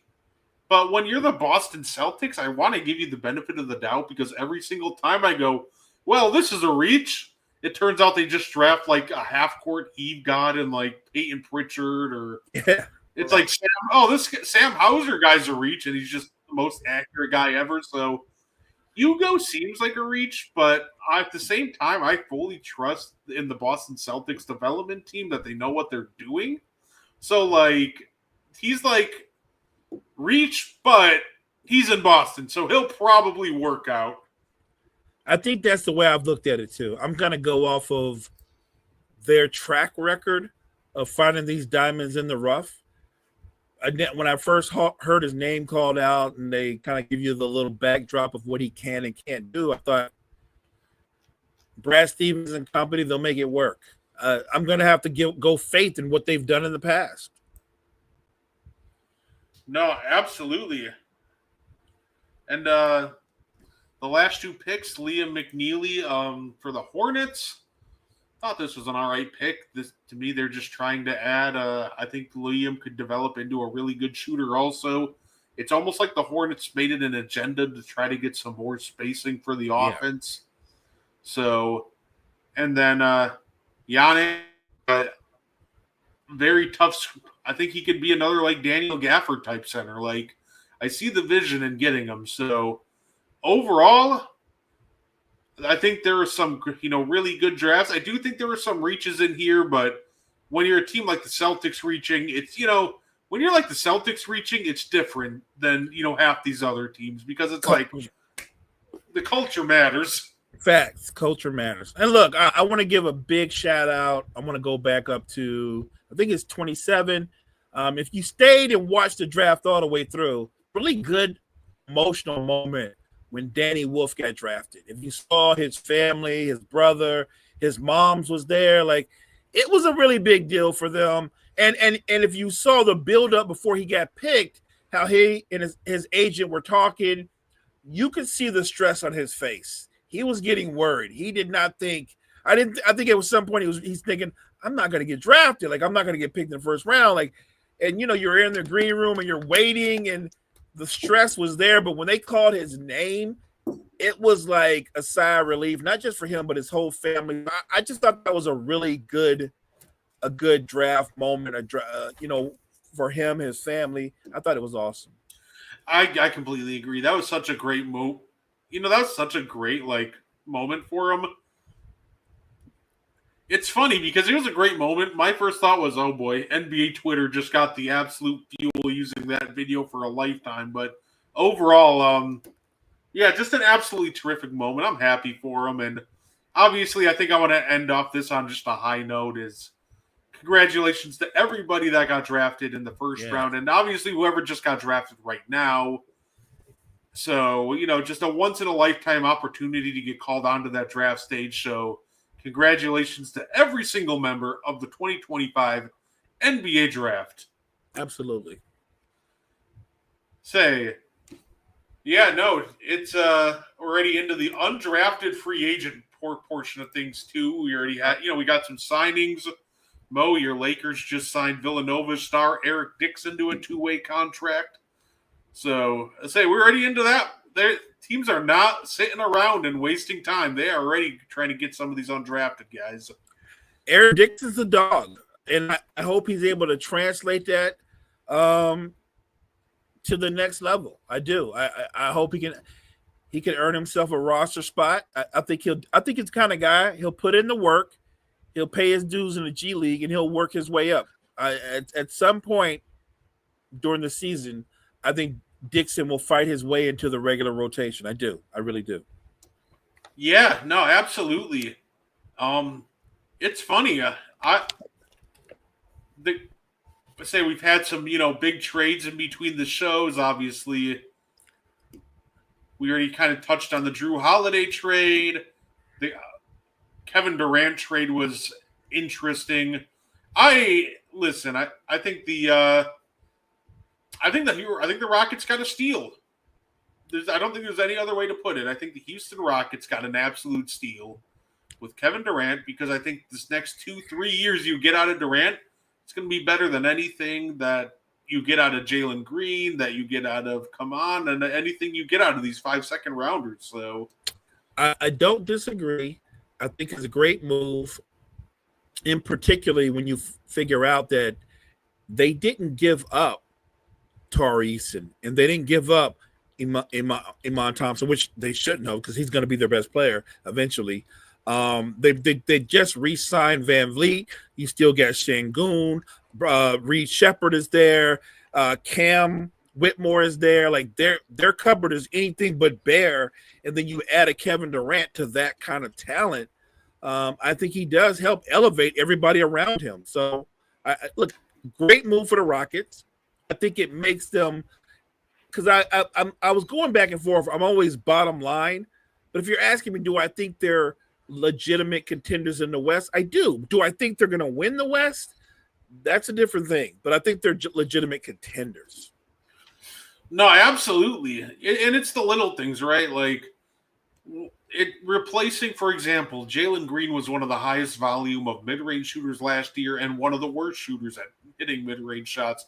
Replacing him with Kevin Durant, who is also one of the highest volume mid-range shooters, who just happens to be one of the best at shooting them. That stability and efficiency in the half court is kind of what killed them in their last playoff run. So adding that this year will just help them a ton. So I love this trade, and they still have the assets to go make other moves if they really want to. Right. That's the beauty of it. They didn't give up. They gave up. I thought they gave up some equity, but in terms of what they still have left, the Rockets can still make other moves. Not that they need to do too much, because I think they have a ton of talent on their current roster. No, absolutely. And you know what I need, Mo, by the way, too? Can Shams give it an effing rest already? I go on Twitter today, and you know what he's talking about again? Oh, there's some uncertainty in Giannis's camp.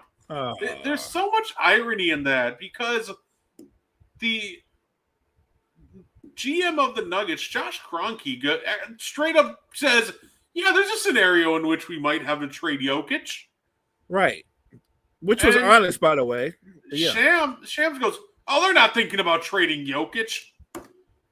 I mean, you're right, but you literally said there is a scenario, but yet the Bucks go, yeah, we're not trading Giannis. Giannis goes, yeah, I want to win a title in Milwaukee. And now Shams is like, there's some doubt there. For the 8th day in a row, let me talk about how Giannis wants out of Milwaukee. Like, I don't know what Shams' problem. I feel like Shams is trying to speak it into existence. You know what I mean? Like, I don't believe the Bucks are going to trade Giannis. And I don't believe Giannis plans on asking them for a trade. I think, will he express some frustrations if they don't make moves that get him excited for the coming season? Sure. What star player wouldn't? But I don't think he's going anywhere. It's not just that he's played for the Bucks his whole career. He's made connections there in the community. He's got friends there and family there. His family loves Milwaukee, and Milwaukee loves them back. I know there's a lot of rumors, but nobody would be more stunned than I would if Giannis left Milwaukee. I just don't think he's going to do it. I don't think so either, but it doesn't matter how many times we all have to say it. That's when, Shams just every day, oh, well, he's going to go, to the Lakers for Rui Hachimura in a future 2028 second. Like, dog, just let it go. Well, maybe we should start saying rumors about Shams. Like, there's a rumor ESPN is going to trade Shams to the defunct now Blog Talk Radio. You know what I mean? Like, I'm just saying. We can say rumors, too. No, absolutely. No, that's been driving me crazy. And I definitely wanted to obviously talk some, historical hoops, Mo, because I think obviously we had a T-Mac giving the old talk of, you replace me with Kobe, I'd win a title. And while I think and it's almost led to this like revisionist history of T-Mac in the playoffs, because I think people just see like the numbers, Mo. Like, he dropped like 30 for 3 years in a row. That's really good.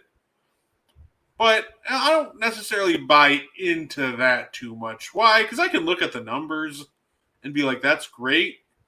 You know what I kind of look at, though, is kind of what the result was and the process of it. Like, I'm glad you dropped 35-5, but guess what? I'll take Baron Davis's 25-9-9, and the fact that you couldn't lead your team to beat the Hornets without their leading scorer, and with the Rockets, you shot under 40% in the Jazz series.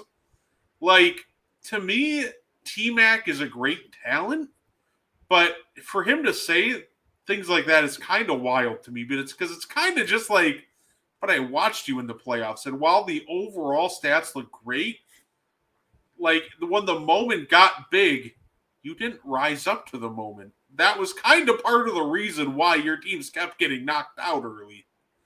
You had the talent to make it past the first round, and you never did. It's interesting because big picture, I don't think it's a secret that people know Vince Carter and T-Mac are cousins, right? They're family. Vince Carter's greatest claim to fame in terms of playoff success, I think it was his second or third year in the league. Whenever they played Iverson and the Sixers in the conference finals, that was the most success he had in terms of being the best player on a team and leading a team, and they lost that series. That was his best. And I'm saying that to say this. Vince Carter, who's not known for having great playoff success, had more playoff success than his cousin had. Yeah, and my kind of thing too is like, Mo, I'm trying to put now like T-Mac into these situations like Kobe, right? Like, Mo, Shaq fouled out, and instead of Kobe, you have T-Mac. Part of me, like watching him just always come up short in big moments, makes me think that, yeah, the Pacers probably just win that game if Shaq fouls out. Shaq fouls out, and you know that game's in Indiana, right? Yeah. So it's a loud, hostile crowd. I'm watching the game in the moment, and everybody on Indiana's bench, they're like celebrating like they won the game because Shaq fouled out. And Kobe just looks over to his bench and looks at Phil and goes, "I got this. Relax." And what he did in that overtime at age 21 was amazing. He just took over the overtime. I think he finished the game with like 28, 5-5. And that game gave the Lakers a 3-2 series lead. And obviously they ended up closing them out in game 6. But that was actually a close series. Had Indiana won that, it would have been it would have changed the outcome of the series maybe, because then the Lakers would have had to come back. Like it was a lot closer series than people realized. They won in 6, but the Pacers were more than competitive in that series, and Kobe was great. I don't know that T-Mac does that in that moment. Like somebody brought up, well, you think Kobe can score? What is that moment when T-Mac played the Spurs and he scores like 13 and 33 seconds? I was like, well, I don't know about that, but I've seen Kobe score 62 and 3/4. I've seen that. I've seen him score 81. T-Mac got anything like that? Nah, he don't. They're similar, but they're not the same. And you can give me T-Mac's taller. He's as athletic, if not more. But I think the separation is their mental. You can tell me whatever you want about Tracy McGrady. He did not have Kobe Bryant's mental toughness or his dog in him. I think him and his cousin shared the same thing. As gifted as they both were, they had a little bit of quit in them. They just did. They didn't handle when things didn't go their way a lot, more times than not. And I'm not saying Kobe won every game or didn't have a bad game, but his resume in the postseason versus their resumes, there's nothing to talk about. If you combine their resumes, it's not in the same ballpark as his. Yeah, no, absolutely. Like when we're talking about shooting guards, like it's funny, like if you would have told me like there's so many other shooting guards I would have picked to replace, Kobe with, that I would actually think they would have a better chance to win if you put him with Shaq than T-Mac. Like for sure. T-Mac's the most talented. But like, I would rather have, if I had to take out Kobe, for example, and replace him with somebody, yeah, I'd rather have Ray Allen in there. We said this before the show. You're giving me 24-year-old Ray Allen. I think that's the Ray Allen from. That's like his Milwaukee days. That's Milwaukee. Where I'm taking that Ray Allen the Ray Allen that can take you off the dribble, cross you, and then dunk on you. Not to mention to go with his shooting like that. Ray Allen, I think Ray Allen. I trust Ray Allen, the prime version of Ray Allen, over anything that T-Mac could do. Even though he's the more explosive, more athletic player, I think Ray Allen is the more clutch player. I trust Ray Allen more. Right, and like obviously Allen Iverson was less efficient, but at least I know Allen Iverson's just got a like no quit in him whatsoever. Like I would trust him over T-Mac. Like I said, I think T-Mac's probably just more skilled than Allen Iverson, but Allen Iverson just never gave up regardless of the situation. And nah, look, fearless. And look, here's the thing. I know because T-Mac's claim is, you don't think if I replace Kobe, I don't win a championship? No, I actually agree with you. I think you win a championship, but I don't think T-Mac and Shaq three-peat. and that's the thing. That's almost why I think that like young Kobe gets underrated.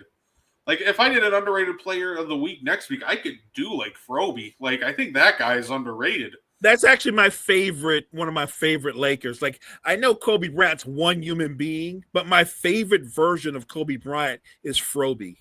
Yeah, like we think that we could just plug and play any of the elite shooting guards from that area, and they would just, oh yeah, they're winning 3 titles too. Like that is absolutely not how that works at all. Like, does T-Mac win one? Yeah, you could probably beat Brooklyn. I'll give you that. But does Ray Allen win one? Yeah, he might win one, maybe 2. Does Shaq and AI win one? Yeah, probably. But any of them three-peat? No.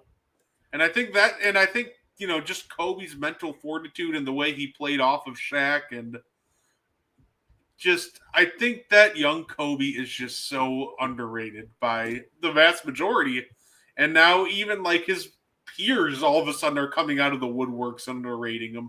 How did Kobe suddenly get caught up in this, which what I thought was like a 2 or 3 day disagreement, and somehow he got yanked into the ring culture extended conversation? Because now it's like, the more we think about it, yeah, T-Mac would do as good as Kobe. Like, no, he wouldn't, because in their first title appearance, that was against Reggie Miller's Pacers.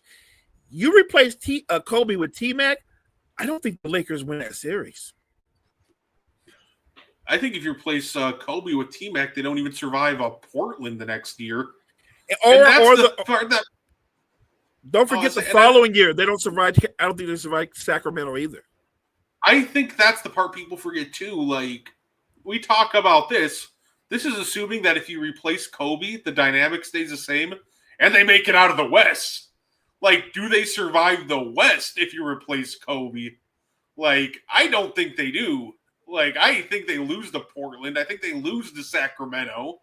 Like, you might have one in 2000, but also that's not a guarantee because that's also just a very tough Western Conference. So don't forget the signature moment, the moment that started you on the path of the Kobe Shaq three-peat. It's Game 7 against Portland.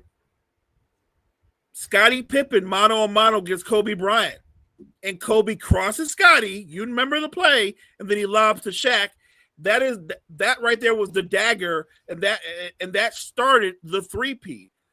Look, yeah. T-Mac's talented. I don't think they beat Portland though if you replace Kobe Bryant. No, and it was kind of goes to what we said earlier. Kobe was fearless, and he didn't have a single ounce of quit in him. Zero. Unless if he wants to send a message. Yes. In that one Phoenix series. Yes. And I hated that, but yes, he was hell bent on sending that message. And as a Laker fan, message received. Yeah, but yeah, if I went down 15 and T-Mac, we can talk about 13 and 33 seconds, and that was a great moment, but obviously playoff basketball is a completely different beast than a regular season game. So yeah, no, that just drove me crazy, Mo. Like, yeah. Well, part of the argument was they said, well, don't forget Dwayne Wade. He didn't win until he got Shaq for a teammate. Like Shaq and Wade won a title. I'm like, hold on a minute. Hold on.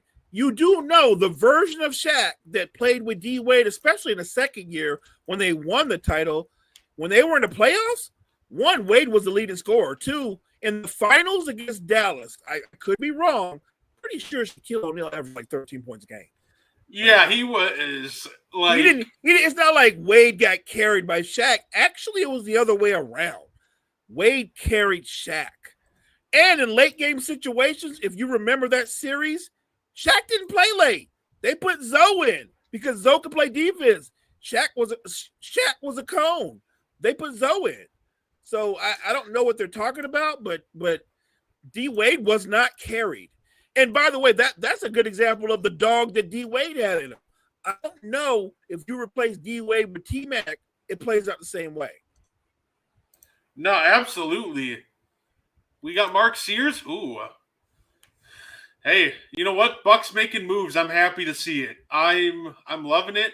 We need a lot of youth and athleticism just on this team in general. So I'm looking forward to it. So What's up, Jury? say, what's good, Jory? Yeah, I always find that funny. My favorite argument of all time is still, well, Wade won with Shaq, Kobe won with Shaq, but LeBron could win with Shaq? No, he couldn't. There you go. He couldn't win with that version of him. Do you know what version he got? He got the version that the Phoenix Suns had just got rid of. And even LeBron, when they brought Shaq aboard, LeBron didn't know he was getting that version. He didn't. He thought, well, he just had a solid season. I think that year with Phoenix, he averaged just under 18 a game and like 9 rebounds. And I think LeBron thought that's the version of Shaq he got. I think the version he actually ended up getting, correct me if I'm wrong, I think Shaq averaged like 12 or 13 points a game. He wasn't very good for Cleveland. No, yeah, he you know what's funny? Because people are like, well, he was doing good, and then he got hurt. And I'm kind of like, would anything changed if Shaq didn't get hurt? Like, right. That's like saying Shaq on the Celtics. If he had not gotten hurt, guys, what do you think was going to happen? Like, people forget that older superstars just tend to run out of gas throughout the year. Like, if he didn't get hurt, like, I'm sure he would have had a really nice looking 10, 15 games. But yeah, by game 82, like, Shaq would just be dead. If anything, ironically, maybe getting hurt and getting extra rest in the middle of the season just kind of helped his case. Probably. Look, I just think that with respect to the other guys, I get it. When Shaq was in his prime during the three-peat, what people hold on to, Brett, is he was finals MVP versus the Pacers, versus the Sixers, versus the Nets. What I always have to point out to people was he went up against Mutombo, who's a great defender, but he can't make Shaq work on the other end of the floor, and he destroyed him. And then versus the Nets, the first series, it was versus Rick Smits. Rick Smits is a good player, but he's more of a face-up shooting center who's not a defender. Then he went up against Mutombo, and then, of course, when they played the Nets, he went up against Aaron Williams and Todd McCullough, while Kobe's primary assignment defensively was trying to guard prime Allen Iverson and then trying to guard Reggie Miller, who runs you off 500 screens, and, of course, matching wits and abilities versus a prime Jason Kidd. They had different assignments. And it wasn't like Kobe didn't put up numbers in those finals. It was just Shaq was clearly dominant in the finals, but he had more favorable matchups. Yeah, and that's why Kobe was so imperative in the earlier rounds. Like we were talking about Portland, like one of the few guys that can match Shaq, in bulk size was Arvydas Sabonis. That he gave Shaq fits.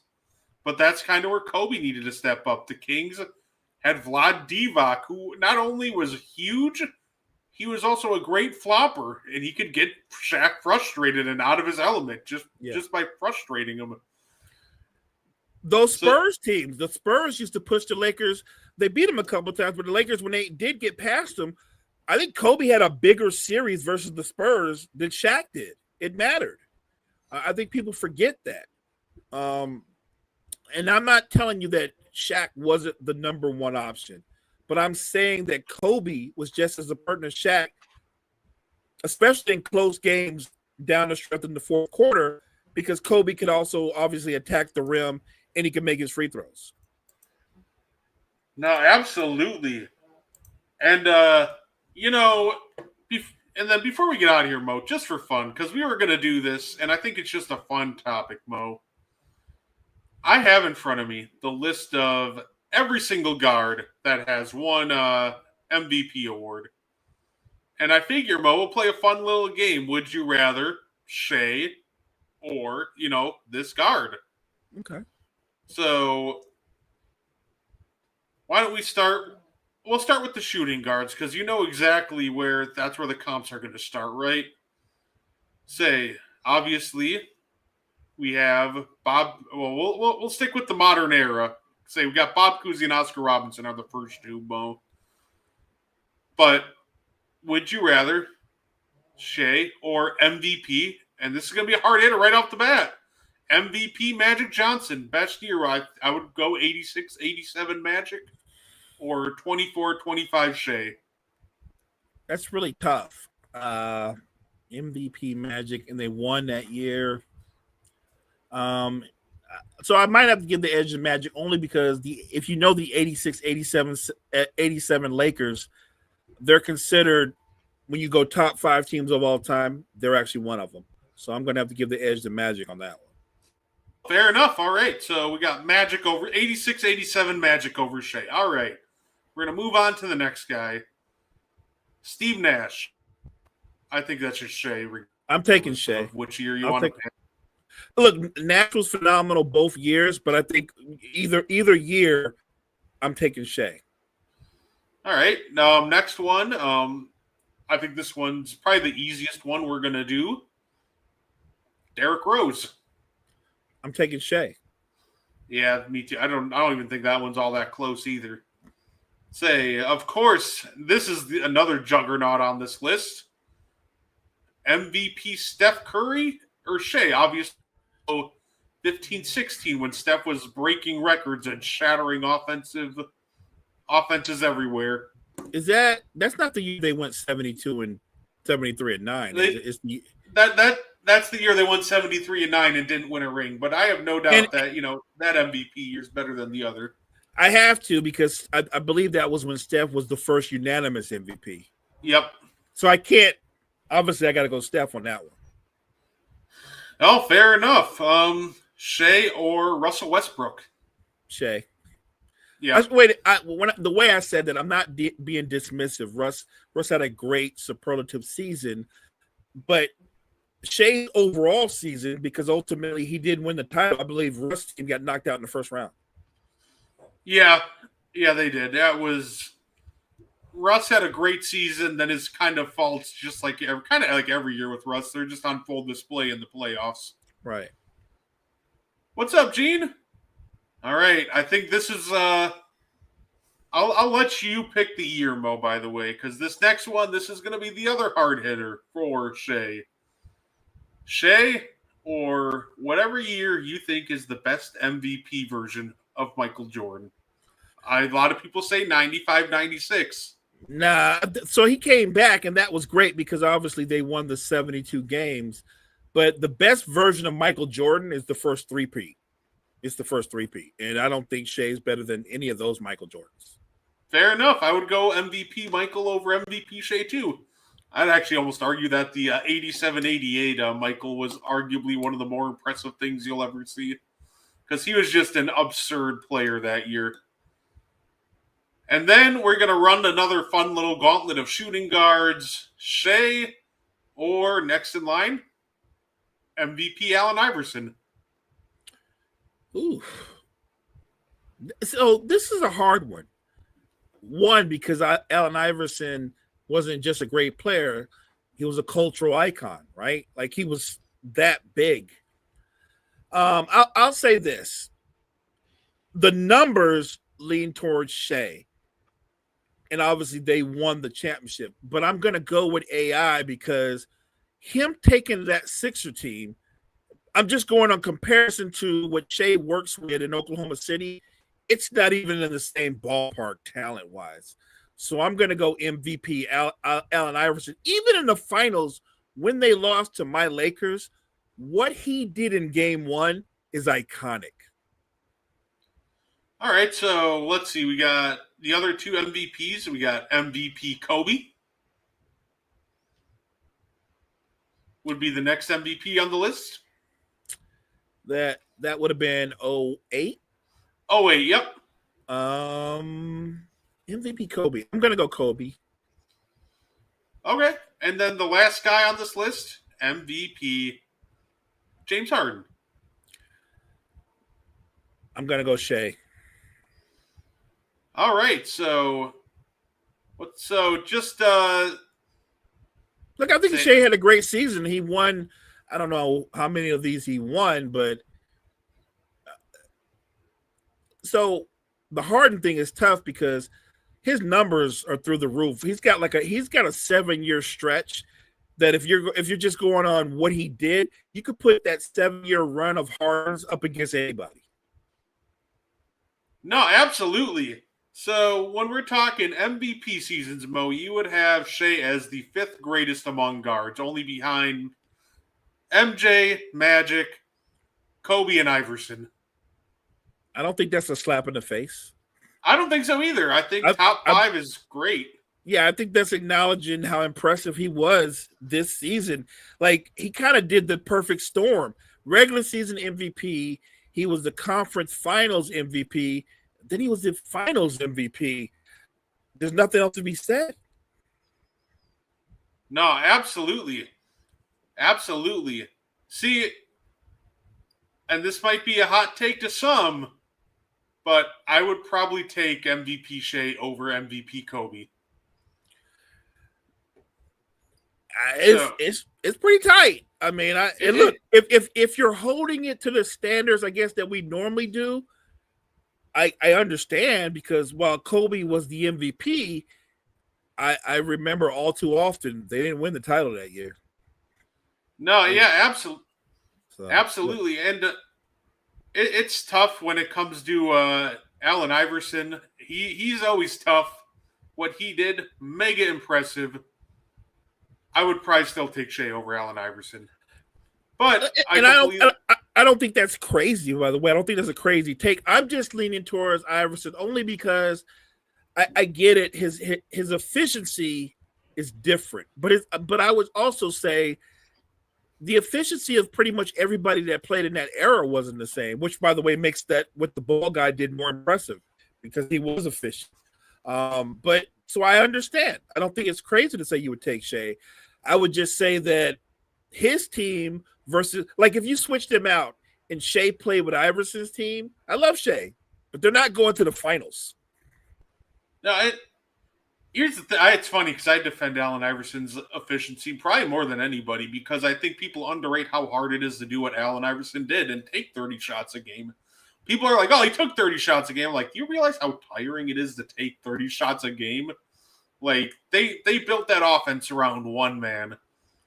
And yeah, and while I say I do agree that that it was super impressive, I also kind of just don't think that if you put a prime Allen Iverson with this year's Sixers team, I don't know if they win a title. I think a big thing what made them click this year was Shea's two-way play, and I'm not sure if they're able to replicate it with AI. It's not a slight against AI, as more of the kind of player that he is. If you plug him into the Philadelphia 76ers, I'm just unsure if they're able to work around that defensively. And I'm not even arguing that. Look, I think AI, would he still be a dynamo scorer in today's NBA? Absolutely. It's more spacing.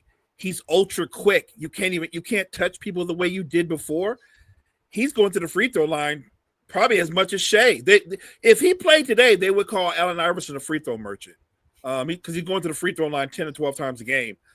But you bring up a point. One, defensively, he's nowhere near in Shea's lane. And two, his style of play on Oklahoma City, he would have to change his style because he'd be playing with more offensive talent. Like, you're going to have to give up the ball and let a guy like J-Dub take 16 to 18 shots a game. Chet get his 12 or 15 shots a game, not to mention what Wiggins and Wallace do. So I don't know. I don't think they would be as good because I don't think that I'm talking about his playing style. So I don't want anybody to talk about me. I'm not talking about his greatness, but his playing style. Not everybody can play with a ball dominant player like that. You know what I mean? Yeah. And I don't know if you win that way because I've never seen a ball dominant player who's primarily a scorer, especially at that size, win, not a title. No, and that's the thing. And the challenge with Allen Iverson too, and I love AI. It's just we talk about how he never really had a secondary scoring option around him. But at the same time, his play style wasn't really conducive to getting some big secondary scoring option. Fair. They talk about T-Mac and guys like that. Allen Iverson was not great playing off the ball. He wanted that ball in his hands. If you wanted a secondary scoring option, I'm more looking at guys like Reggie Miller who can play off of screens and off of AI. So I always think their AI conundrum is so interesting because, like, I think people just fundamentally misunderstand Allen Iverson, like what stars you needed to put around him, and also at the same time, like how impressive how he did. Because, like, for him to do what he did in 01 was truly impressive, and I think the fact that people deject that with 30 shots, I actually think that makes it even more impressive. I think that Allen Iverson, when we talk about great players, and there's a few of them, by the way, but he's one of those few. He's the hardest one to rank. Like, it's easy to say great, all-time great, obviously deserving of being a Hall of Fame, deserving of being in one of the top 75. I don't debate that, but he's hard because in today's NBA, what do people say? Like, Luka's great, but he's kind of hard to play with because he dominates the ball. But Luka moves the ball more than AI does. You know what I mean? Like as great as AI is, I don't know. I don't know. I know for a fact his individual numbers would be better than his numbers in 2001. But I don't know if his team success would change, if that makes any sense. Yeah, no, absolutely. Yeah, it is great too. It's funny. It's so ironic that, like, the way that people talk about, like, crap on the players now, for example, they'll be like, Luka's a foul merchant and Shea's a foul merchant. Right. People would hate if Allen Iverson played today because talk about a foul merchant. Like, that guy was averaging 11 free throws a game when they didn't call fouls. Like, he was an absurd foul drawer. Like, guys like Dikembe Mutombo, they talk about how great he is, but crap on Rudy Gobert. Like, Dikembe, in this NBA wouldn't, like, struggle sometimes with the floor spacing. Like, oh God, can you imagine him getting switched out on a Steph Curry or an Anthony Edwards, and because Dikembe didn't have the lateral quickness to play in space, he get eaten alive. No, absolutely. So to me, that's always funny when people are, like, so quick to, like, kind of crap on some of these players in the now generation. I'm like, be careful what you wish for, because a lot of, like, your players you think of, like, your favorites, yeah, they wouldn't be the same player in this era. They wouldn't be as dominant. As much as we want to say, they don't play defense, well, like, we got to acknowledge the offenses have exploded, the schemes have gotten better, the ball movement has gotten better, and that, like, alone would really hurt a lot of older players. Like, we can talk about, Shaq, for example. Lakers Shaq would absolutely dominate. He'd average like 30. But at the same time, everybody schemed up different plays, so Shaq has to come to the level of the screen to defend. And they're absolutely attacking Shaq and drop all game. And that, I think I find it funny when people... If you play the Lakers, everybody's going to go, we're not trying to necessarily stop Shaq. We're trying to attack him on defense as often as we want, right? Because if you run any kind of pick and roll action, Shaq's dropping. If you don't get a good shot against the Lakers every time down, shame on you. Yeah, no, absolutely. So I think it goes both ways, but Say that's why I love talking hoops with you, because we can respect all the eras instead of just sitting there crapping on them. Yeah, and look, today's guys have it hard, but they have it hard because of what we do and what Facebook does and what TikTok does and what YouTube does, and obviously X and other outlets like that. Whereas guys that played in the 80s and 90s and early 2000s, that was not a thing. They weren't having to deal with all the stuff that they're dealing with now. So it is a lot, and it can be a different kind of pressure. So look, I love giving credit where credit is due, and I wish that more people would take the stance that you do, where you just shout out the great players from different eras, and you don't go, well, I didn't see Sidney Moncrief play, so he probably wasn't that good. You acknowledge, like, no, everything I've read about him, a little bit of film I got him, he was an elite defender, he was athletic. Like, you do things that a lot of people don't do. They just sit there like, well, Moncrief didn't play against anybody. Like, it's easy to say something so disrespectful as, well, when Jordan played, he was the only one that was athletic, so that's why he had an advantage. He was the only one athletic. No, he was not the only one athletic. He did come into, I will say this, he did come into a league that valued bigs over his position. He kind of broke the mold. The position of choice was center. Remember, in his own draft, who got taken number one, and rightfully so, by the way, Olajuwon. Bigs were more, or I take that back. I think it was Sam Bowie. What is Sam Bowie? Was it Sam Bowie? Yeah, Sam Bowie. Right, which, okay, they didn't get it right there. But my point is, my point is, he came into an era where bigs, the 5 and the 4, were the prominent players, and maybe the point guard. The two guards and small forwards were not the prominent players. And he just kind of had to find his way around that mold. Bird and Magic came into the league, and they were different. Bird was a scorer who was a good facilitator and a great rebounder. Magic was a facilitator that had to learn how to score more. But they were the same animal. So I have a lot of respect for guys like them, Marcus Johnson, Sidney Moncrief. Look, Bob Lanier, who used to be on the Bucks. I was a big fan of a guy you guys were talking about maybe a couple of days ago. I love Michael Redd. I love his release. It was like this quick slingshot, but I was a huge Michael Redd fan. I like Big Dog Robinson. I did. I remember him. All the way up until T-Mac destroyed it, and I didn't feel the same way about him anymore. But my point is, I think we can give credit to players from different eras without putting them down. And I know eventually when we go, well, Mo, where does Shea rank all time when we talk about point guards? I think Aaron gave the fairest assessment of where he is, and I appreciate that about Aaron. And I also would leave room for where he's at now. He won't finish there. If Shea keeps going on the trajectory that he's on now, the sky's the limit on where he can finish. Yeah, no, absolutely.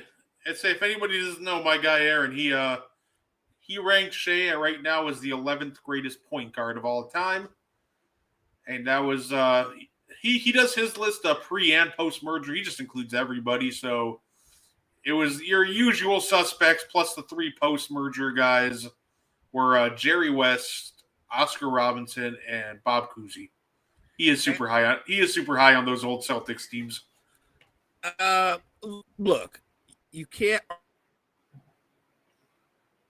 I think Havlicek won like 8. So I'm not arguing with winning, and I respect Aaron's opinion. And like I said, Shea being 11 today, I hope 3 years from now Aaron does another list. I'm willing to bet Shea will be a lot higher 3 years from now.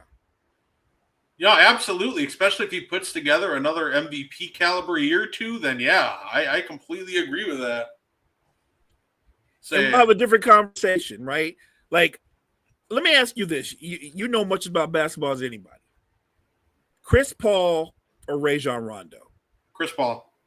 See? And that's how I feel too. And then somebody, are you serious? I'm like, yes, I'm serious. I'm like, here's where the ring culture argument gets foolish. yes, I know Rondo's a champion, but Chris Paul bore the burden of being the main guy. Rondo was never the main guy. Even in his prime, he wasn't the main guy. That's completely different. Completely different. And when Rondo had the pressure of being the guy, or like the closest he ever got to being the guy, you know what he did? He faked a back injury and walked out on Dallas. So, oh, that's right. I don't want to hear anything about Chris Paul. Like if he was the guy, Rondo. Like if he was the guy, if he was the guy, he would probably have faked a back injury and walked out again. Like not doing that with Rondo, and that always drives me insane. And that's why I always say, like, you can win a win, you can win 2, you can win 3. That doesn't make you better than somebody with 0. Like, no, it does matter what was your role on that team. Okay, like I'm a Laker fan. James Worthy is a 3-time NBA champion. I don't think James Worthy should be in the conversation with Giannis. Okay, you know what I'm saying? Because Giannis he's everything, and James Worthy had the benefit of playing off of Magic and Kareem, not to mention being surrounded by Jamal Wilkes and Norm Nixon and Mike Coop. Like, they're not the same. Giannis is still the superior player. Right. Yeah, it's like when Hallie was about to win, or they went to Game 7. They're like, if Hallie wins, who does he go above? Oh, he goes above Reggie Miller immediately. It's like, okay, let's calm down here. Somebody said that, and I was like, what we have to do is we'd have to put what he did in context. Hallie took them on one of the greatest playoff runs we've ever seen, and it would be fair. He would have brought Indiana their first NBA championship. I don't think that would have elevated him to be the greatest player in Pacer history. He would have given Pacer Nation their first championship and their greatest season in Pacer history, but I don't think it makes him that's insane to say he would be the greatest Pacer. Yeah, I just feel bad for Pacers fans. Every time it feels like they get their guy, he just seems to suffer debilitating injury. So I hope Hallie comes back to 100%. Let's hope he comes back better than Danny Granger. Yeah, I was going to say it because they had Danny Granger, and then obviously Oladipo's quad exploded. Paul George broke his leg. So yeah, let's hope. They just have such a bad luck when it comes to their stars and injuries. So Halliburton, like, I hope that, you come back to 100% because, listen, I need another Bucks-Pacers matchup with you at 100%. Like, I need to beat Tyrese Halliburton when the Pacers are at 100%. I think that sounds like something literally that Giannis says right now. Like, I don't think nobody's rooting for Tyrese Halliburton to come back 100% more than Giannis Antetokounmpo. I guarantee you. That's the kind of competitor he is. No, absolutely. Say he's probably motivating himself right now watching Kuzma miss layups, realizing like, oh, I got to take 50 shots now if I want to win. All right, as he's just like curling in the gym. Partner, I'm putting it out there right now. I'm predicting. I don't know where the Pacers finish in the standings, but I'm predicting Giannis leads the league in scoring next year. Hey, fair enough. Hey, I might as well cap off the show with my bold prediction that I said in the chat. I said it on On the Ball. I'll say it again. My bold prediction for next year is before his rookie season started, I said Paulo Banchero would be league MVP, and I'm cashing in. I think it's going to be this year. Magic get the 1 seed in the East, and they name Paulo Banchero the league MVP. I don't even think that's a crazy take. But since you put it out there, I'm going to say the finish for MVP next year, I'll go it'll be a dogfight between Banchero, Giannis, Joker, and SGA. I would absolutely love that. But with that being said, Mo, that's all I had for us today. And we got to finish our quadruple double tomorrow morning. We're going to have our guy Tony tomorrow. It's going to be a great morning show. Awesome. Before we get up and out of here, is there anything you wanted to add? I just want to thank the chat. Appreciate Gene stopping in, Jory, everybody that came in. Damien, as usual, love you. Appreciate you, man. Thank you guys so much. Make sure you check us tomorrow on the morning show and check out all the other great content we have at Wire to Wire. We appreciate you. No, absolutely. So once again, everybody, thank you for tuning in. Catch you on the morning show tomorrow. We'll definitely be back next Thursday. Until then, enjoy the rest of your night. Thank you for tuning in to the And One podcast. If you like our content, you can find more on the Wire to Wire Podcast Network on YouTube, Facebook, and Spotify. Want more And One? Find it on Wire to Wire. Like and share our Facebook page and join the And One Discord. Grab the link to join from our Facebook. Thank you for tuning in and have a wonderful day.